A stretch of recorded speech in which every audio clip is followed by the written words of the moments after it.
had someone asking me if this is a Korea bush show, and I'm actually going to address that by saying I do not think it's a Korea bush show. But how I know what a Korea boo is that this is a person who is obsessed with Korean culture, mainly K dramas and K-pop, and also denounces their own culture. So I feel like if you like something, that doesn't make you Korea boo. Like say I like Korean language. Yes, I do enjoy K-pop. I do enjoy K-dramas. I'm not going to denounce the fact that I'm Ugandan and I'm black. I'm not going to denounce that. An example of a Korea boo I'll say is like Oli London.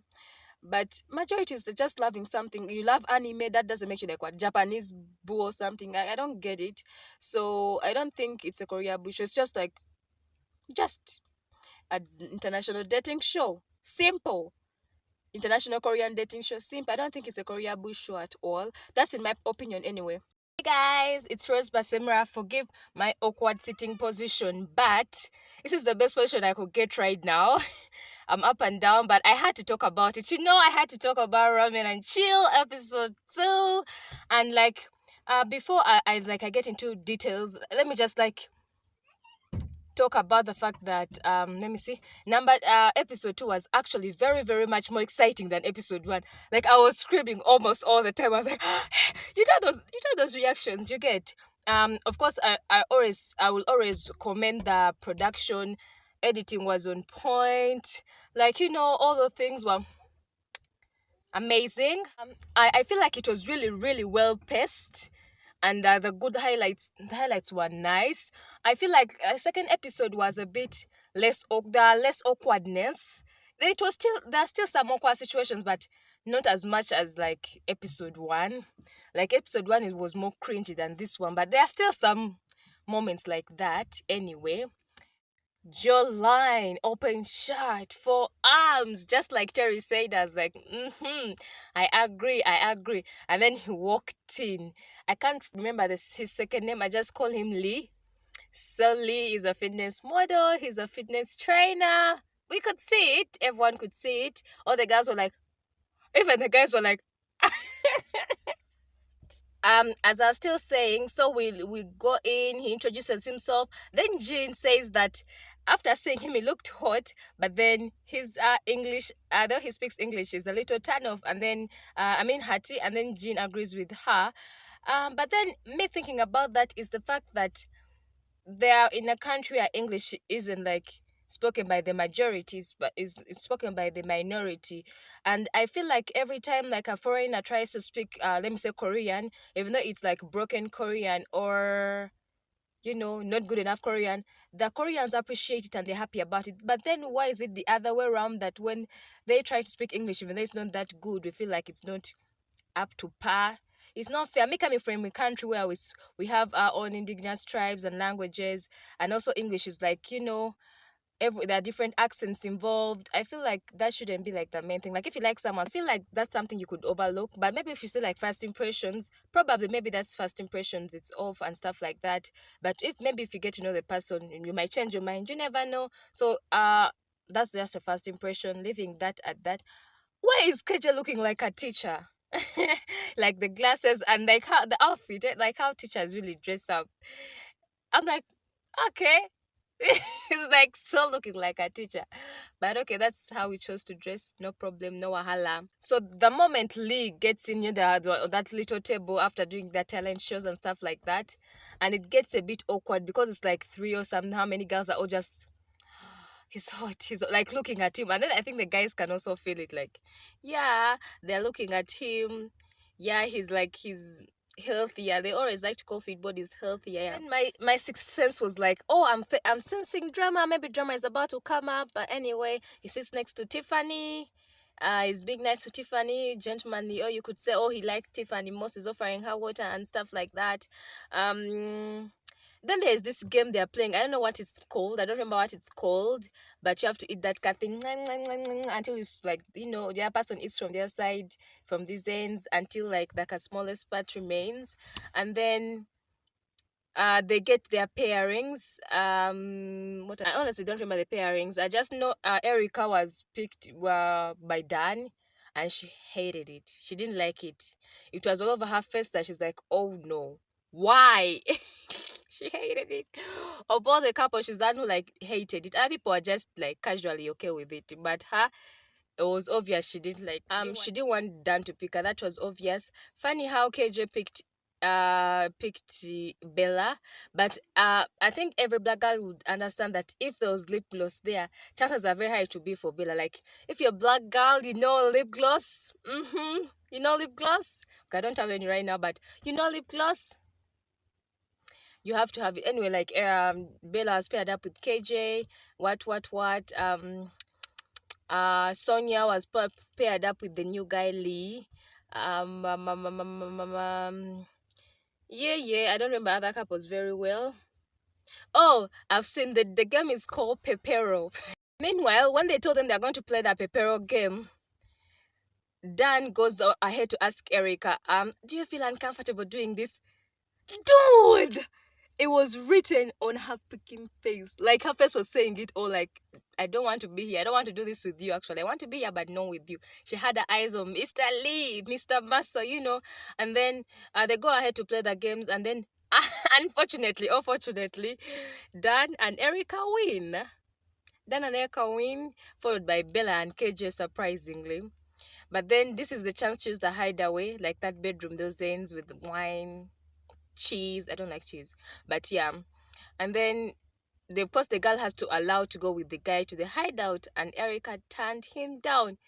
Dan looked so shocked, like as if everyone couldn't see the fact that Erica was not interested. Everyone could see that.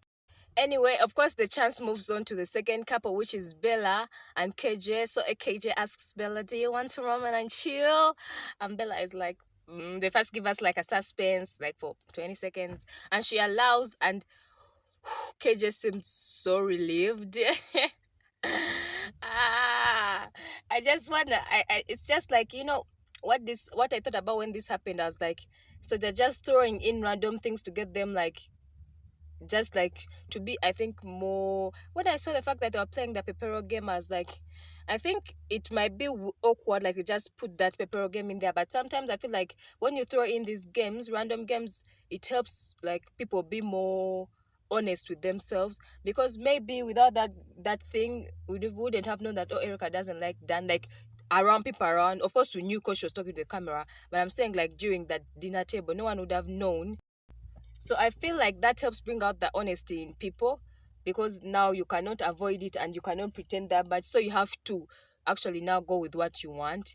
I like that fact. I know it was a random game, but I feel like at least it's pulling up people's realness a bit. So of course we have Bella and KJ taking it, going to the room. Just awkwardness. They're just moving around. I think Terry would be that not big brother. It would be that guy who like urges people on and pushes one, because it was like, I don't like small talk. There's a bed, the lighting. It's that shkbamba, you know.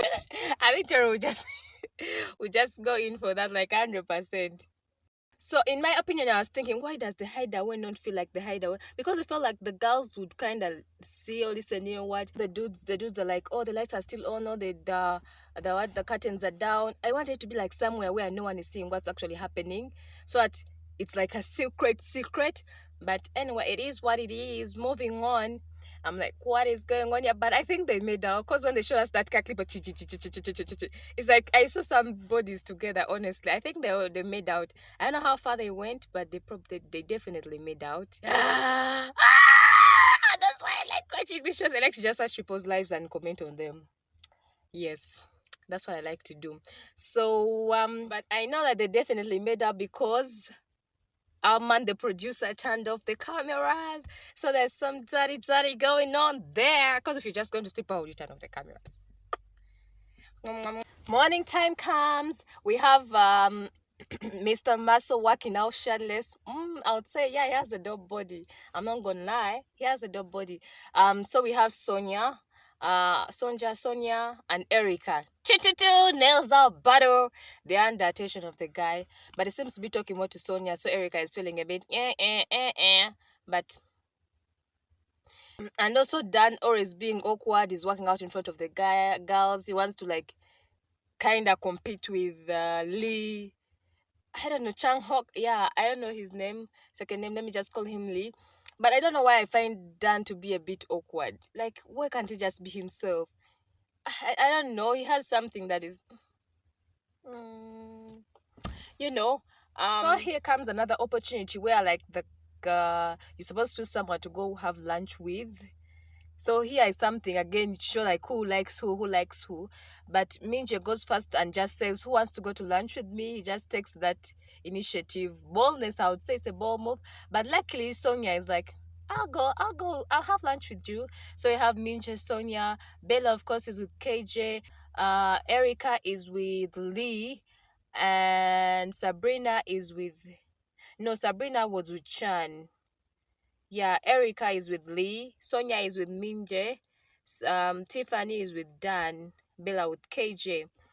So, I feel like my best couple. I agree with the guests commentators, because I feel like I agree, like Sabrina and Chan, even though they did not talk much, I could see there's chemistry. These are like, you know how you can chill with your friend and you never talk with your best friend, but you can use eye contact, or when your wife is mad at you and she gives you that look and you just don't know what she says, like that even makes you closer because you don't need words to describe whatever you know. So that felt like that there's like a bond there, either friendship or whatever, but there's something, they are not really awkward around each other, even though they have like language barrier. I feel like it was a great couple. um KJ and Bella, question marks there. I don't know what's going on. Which I'm also asking, which stage, which level did they get at? I'm also with Jean here, wondering what how far they went. Their things are a bit obscure. I don't know what's happening with them. As for Minji and Sonja, they were vibing fine. I feel like they even switched to bracelets. Cute. I feel like also that one was a bit okay. We had Tiffany and Dan. Tiffany just didn't want to be there. She's like, let's just sew the shit and I get the hell out of here. She seems so uninterested. You know, funny how like a lot of guys were gunning at her from the beginning, but she just seems so uninterested. Everything she's like, I don't care about this, I don't care about that, I don't care about this. Like, why the hell are you there? Just leave then. I think she's just acting too much into it. Dan the same. He's not like being himself and relaxing. He's also acting too much into it. But at least Dan shows that he wants. But Tiffany just doesn't care. She doesn't want anything. Which cup haven't I talked about? Erica and Lee, it was a bit awkward for me, honestly. I know the language barrier was one of the main factors, but still, the vibe wasn't there up to par. It was a bit awkward for me. They threw out compliments. Yeah, nice body, nice body. Yeah, yeah. As in, I didn't feel anything there. Here comes that solo interview. Here comes the solo interview of Minji. And now when he talks there in that interview, I'm like, I feel like KJ is like a wolf in sheep's clothing. I'm not sure to understanding him fully, but I feel like he's not. He puts out this gentlemanly vibe, nice guy and all. But like Tiffany said, he's an actor. I feel like he's acting that character too much, but then still, that wolf is coming out slowly. And I agree with what Minje said, that he's Minje said he's there for a buffet and he wants to get a piece of everything. And I kind of like agree with him because there's something in me that is like probably that's why I like Minje. Moving into the last phase of like this whole episode where they're playing that chicken game, one leg pushed down each other. Everyone seemed to have been attacking Lee, the new guy, but he turned out victorious. I'm not going to go into details who, but he turned out victorious, and his prize was to pick who he's going to Ramyun and Chill with. And as usual, as we know this show with cliffhangers, they left us hanging when he asked someone, do you want to Ramyun and Chill? I didn't see who he asked. I could make guesses, but I'm not going to make any guesses. Hey, this reminds me of something actually in the episode where like Sonia was trying to, she was pulling out the Korean for Lee, you know, where she was talking about, what did she say? Majayo. Majayo. Oriyogoyo, Majayo. Hey guys, I have to go. I know, actually, I think I was just talking about what happened. I didn't really give specifics of what's going on.